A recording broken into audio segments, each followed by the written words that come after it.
of years ago, I actually had an email from Gail Asper here in Winnipeg asking me the same thing, saying, would you be willing to start even singing the change and get people on board with it that way? And my response at that point was pretty timid. I thought, I'm going to wait until it's official, and then, of course, I'll start singing it that way. But it's been in my brain for a couple of years, and I think, why not? And in all truth, I was, waffling back and forth before we talked this morning. I do appreciate the history, the long history of singing Thy Sons, and I also think sometimes we put a lot of power into words. I've been able to see past that Thy Sons really does mean everybody. I think we all understand that. But on the other side, there's been lots of other changes we've made, and these are good changes, I think. So why not? Why not be forward-thinking and include everybody? Thy Sons does include everybody. Stacey Natras, who said she's in favor of the change, admitted that Sons does include everybody.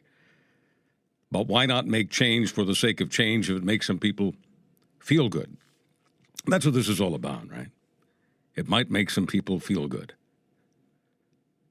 I was excerpting from something Peter Goldring, who's a member of Parliament in Alberta, what he had to say the last time this became controversial a few years ago, and there was a move to change the lyric of O Canada to take out Thy Sons command.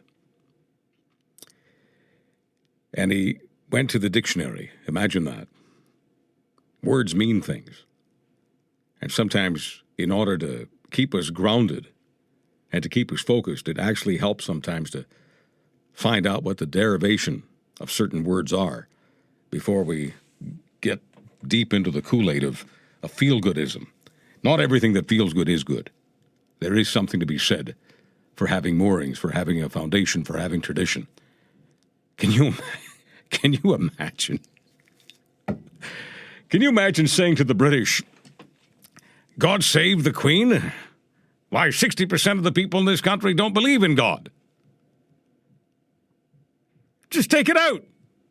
Just say, save the Queen. Come to think of it, 40% of the people in this country don't want a monarchy. How offensive must the word Queen be? Why don't we just trash the whole thing and start all over again? I mean, we understand what God save the Queen means. We understand that the Queen is the constitutional head of state. We understand all of that. We understand there's a meaning to all of this. But why not trash it anyway? And be forward-thinking, which should correctly be called forward-feeling. And as I've said on this air many times, feelings are not facts. They're just feelings. And if you want to be a slave to your feelings, there's no telling how much trouble you can get into. Houses need foundations. People need foundations. Countries, real serious countries. And Canada is one of those. You and I take Canada more seriously than any country in the world because it's our country.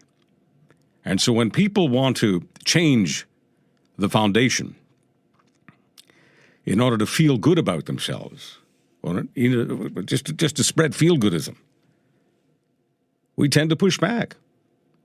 And I realize that some people don't push back because they're afraid that they're going to be called old or reactionary. We had an email yesterday from somebody saying that, I just read it straight. Just put it out there just to let you know this is what some people are saying. That the only people pushing back on this are what he called old Bible thumpers.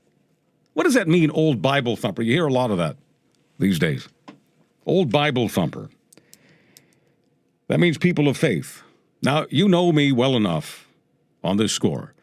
I'm certainly not the most religious person in the world, not even close. But I have a deep respect for the people who do walk the walk. I'm not talking about people who are conning people out of their money, hiding behind religious symbols and icons. I'm talking about people who actually do good for their families, for the communities. Do a lot of volunteer work, like the lady who called in from Pinawa the other day. How come Pinawa is so happy? How come people in Pinawa are so contented?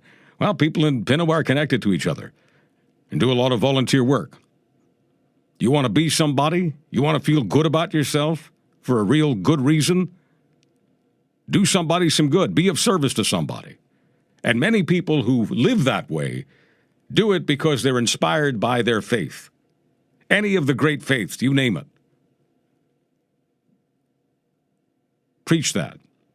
Some people buy into it, and I respect them for buying into it. And it doesn't matter to me about the stories of the man in the sky and the angels and all that. It doesn't matter. They're beautiful stories. They inspire people. It's not a problem. Now, if people want to take an airplane and fly it into a building and kill a whole bunch of men, women, and children, that's different. I'm opposed to that, obviously. And if that's what some preachers are inspiring people to do in the name of religion, I'm not with them. I don't think of them as good people. I don't think of them as having a moral compass.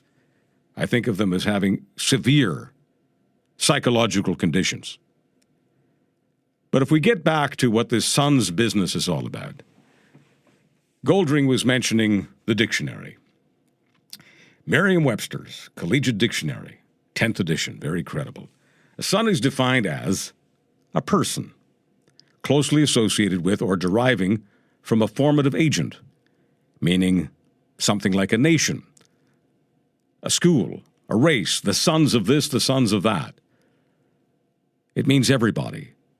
Son is a gender-neutral word.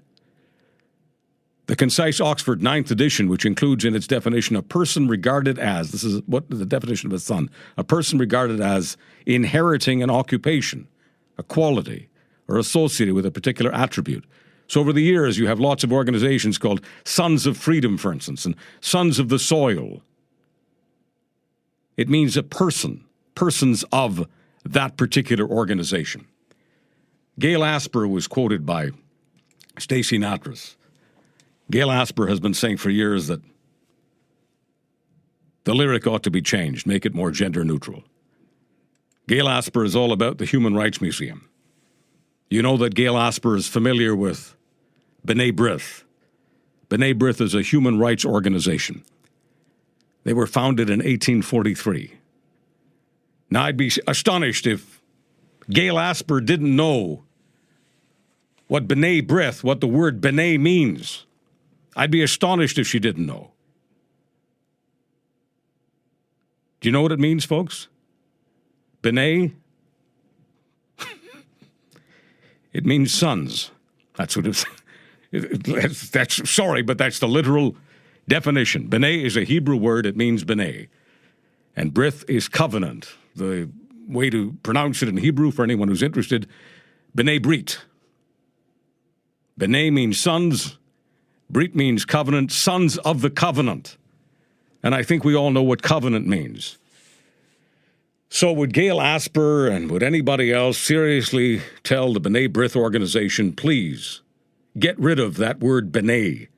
Call it something else? Well, of course not. So if you wouldn't say that to a human rights organization, why would you say it to a country? I mean, who on earth are we kidding here? And then, of course, the discussion goes further. Let me quote, will the congregation please, secular and religious, please turn to page 2 of your Winnipeg Free Press today. Here it is. Jocelyn Thorpe, a University of Manitoba assistant professor in women's and gender studies. She says the campaign to get rid of sons doesn't go far enough. I'm quoting her.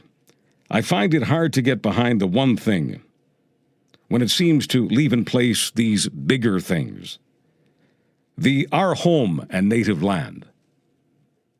She's not happy with those words, our home and native. I'm not kidding you, folks. This is a professor right here in Winnipeg. She doesn't want those words either. Why? Well, our home and native land, in reality, is our home on native land. So I guess she'd be okay if we changed it from our home and native land to our home on native land. And the glorious and free stuff may be a problem because it's only glorious and free for Canadians at the expense of Indigenous peoples who were here first. And then the business, he says, about adding the daughters or whatever to take out the sons, it almost seems worse because it seems to make it fine when the whole damn thing is just not fine. Now, what about standing on guard for thee? She's got a problem with that too. The professor says, we're standing on guard for thee, we're keeping our land glorious and free. Whose land? She keeps asking. And then she says, we need to decide what kind of nation do we want to celebrate. And of course, she goes further with the business of standing on guard is militaristic and what have you. Here's the takeaway, ladies and gentlemen. You can mess with lyrics if you want, but it is messing with the foundation of something that's much more meaningful than just a word, and much more meaningful than just a movement, much more meaningful than Margaret Atwood herself.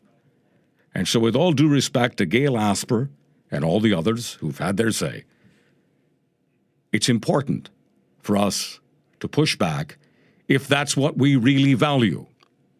And if we don't really value tradition, if we really don't value the foundation, if all we want to do is have this smorgasbord and call it a country where people can pick and choose on any given day based on how they feel or how they say they feel or how they think they should feel or how others should feel, if that's the way you want to run a country, you will run the country right into the ground.